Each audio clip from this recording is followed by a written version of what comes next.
हरे कृष्ण। अधिक मास महात्म्य में 17वां अध्याय। नारद जी बोले, हे कृपा के सिंधु, उसके बाद जागृत अवस्था को प्राप्त उस राजा दर्दधनुआ का क्या हुआ, सो मुझसे कहिए, जिसके सुनने से पापों का नाश कहा गया है।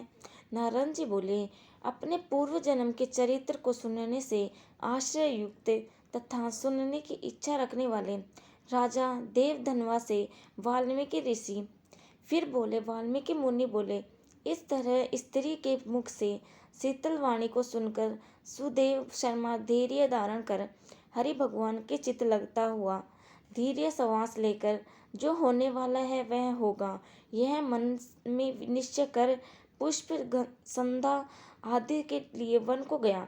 इस प्रकार करते हुए सुदेव शर्मा के कितना ही समय बीत गया।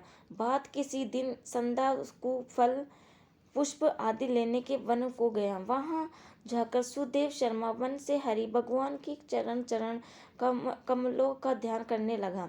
उसी दिन उसका लड़का सुदेव अपने मित्रों के साथ बावली का गया। बावली में प्रवेश कर समवेशक मित्रों के साथ जल यंत्रों से जल फेंकता हुआ और बार बार हंसता हुआ खेलने लगा। गर्मी के ऋतु में बार बार जल में खेलता हुआ हर्ष को प्राप्त हुआ।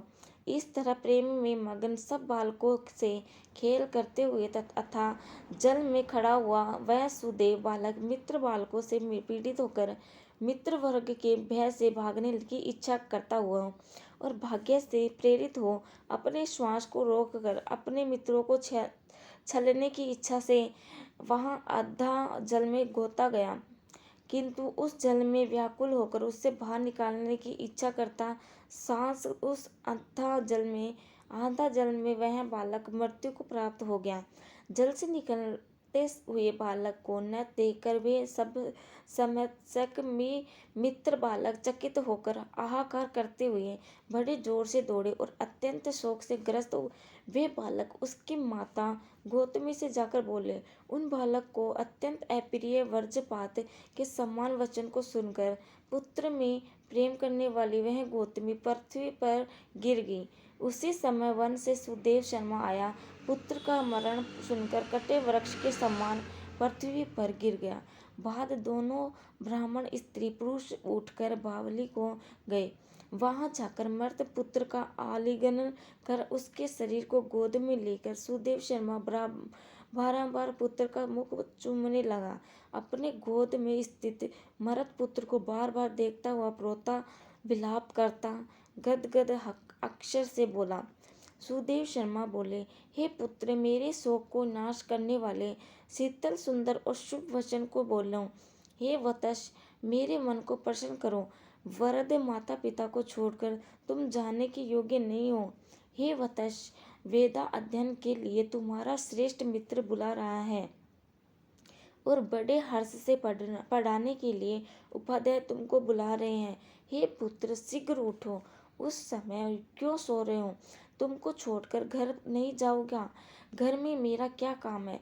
तुम्हारे बिना इस समय मेरा घर शून्य जंगल के समान हो गया है। तुम तो फल फूल प्रिय हो, तो मेरे सामने से उठो। यदि नहीं उठोगे तो वन को भी नहीं जाऊंगा। वन में क्या काम है? मैंने कोई निंदित काम नहीं किया और ब्रह्म हत्या भी नहीं की। फिर किस कर्म के फल से मेरा पुत्र मर गया? और ब्रह्मा, तुमने ऐसा करके कौन सा बड़ा फल प्राप्त किया? हे निर्दय वृद्ध, दिन मेरे नेत्र को लेकर निर्धन का धन और दोनों स्त्री पुरुष का सहारा इस पुत्र को हरण करते तुमको लज्जा क्यों नहीं आती? सर्वत्र तुम दयालु हो, परंतु मेरे विषय में निर्दय हो गए। सो क्यों हो? आश्चर्य है मेरे भाग्य से यह उल्टा कैसे हुआ? स्वभाव से सुंदर पुत्र की खोज इस समय मैं कहाँ करूँ? हे पुत्र, तुम्हारे मुख और सुंदर नेत्र को कहाँ देखूंगा?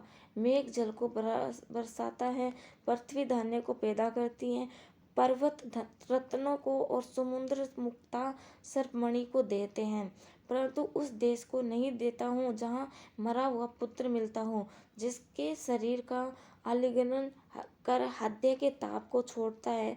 हे वत्स, तुम एक बार शीघ्र वचन सुनाओ और दया करो। तुम्हारी माता लज्जा छोड़कर चिल के सम्मान अत्यंत विलाप करती है। हे पुत्र, उसको देखकर तुमको दया क्यों नहीं होती पैदा होती है?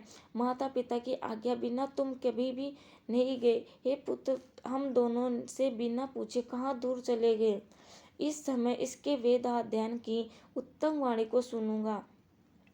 हे वत्स्य, आज तुम्हारे तुम्हारे मनोहर वचन के स्मरण से मेरा हृदय सौ टुकड़ा नहीं हो रहा है, क्योंकि मेरा हृदय लोहे के समान है।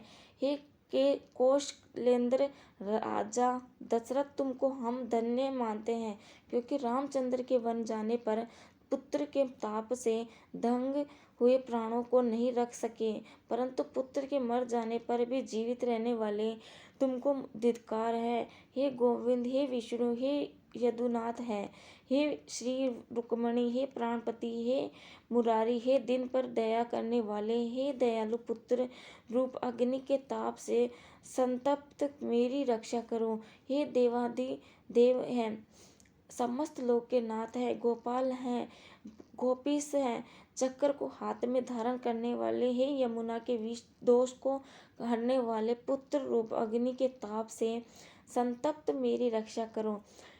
हे वैकुंठ के वासी, विष्णु के नरकासुर के नाशक, हे चराचर के आधार, हे संसार रूप समुद्र से पार करने के लिए जहाज रूप अर्थात संसार समुद्र से पार उतरने वाले, हे ब्रह्मा देवताओं से नमस्कृत चरण पीठ वाले, पुत्र रूप अग्नि के ताप से संतप्त मेरी रक्षा करो। हमारे समान सट दूसरा कोई नहीं है, जो मैंने देवकी पुत्र श्री कृष्णचंद्र के वचनों का उल्लंघन कर पुत्र में दुराशा कि कौन सी अभाग्य पुरुष भाग्य में न रहने वाली वस्तु का प्राप्त कर सकता है। तो इसी के साथ अधिक मास कथा का 17वां अध्याय समाप्त। इसके आगे की कथा मैं कल के अध्ययन में सुनाऊंगी। अब तक के लिए भगवान हरि भगवान के लेते रहें तो प्रेम से बोलिए भगवान विष्णु की जय, श्री कृष्ण भगवान की जय, समस्त देवी देवताओं की जय।